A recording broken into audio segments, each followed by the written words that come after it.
अजून एक सविस्तर बातमी बघूया। राज्यामध्ये सध्या स्थानिक स्वराज्य संस्थांच्या निवडणुकीची रणधुमाळी सुरू आहे।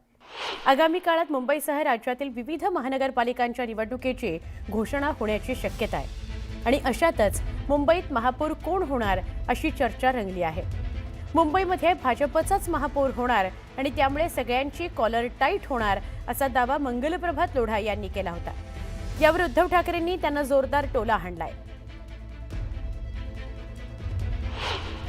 भाजपा जब सत्ता में आएगी, भाजपा का जब महापौर बनेगा, माननीय देवाबाबू जब उसको शपथ दिलाने के लिए महानगर पालिका में जाएंगे तो आपकी और मेरी सबकी कॉलर टाइट होने वाली है और मोहल्ले से लेके पुलिस स्टेशन से लेके महानगर पालिका तक आपको यदि साइड की कुर्सी में बिठाने वाले होंगे तो अभी आगे की कुर्सी पर बिठाएंगे। मंगल प्रभात लोढा म्हणाले की मुंबई महानगरपालिकेवर भाजपचा महापौर बसल्याच्या नंतर देवेंद्र फडणवीस मुख्यमंत्री आणि माझी कॉलर टाईट होणार असं मंगल प्रभात लोढा म्हणाले। या विधानाकडे आपण बहुतेक टाईट होऊन बोलले असते, म्हणजे कॉलर टाईट होऊन बोलले असते।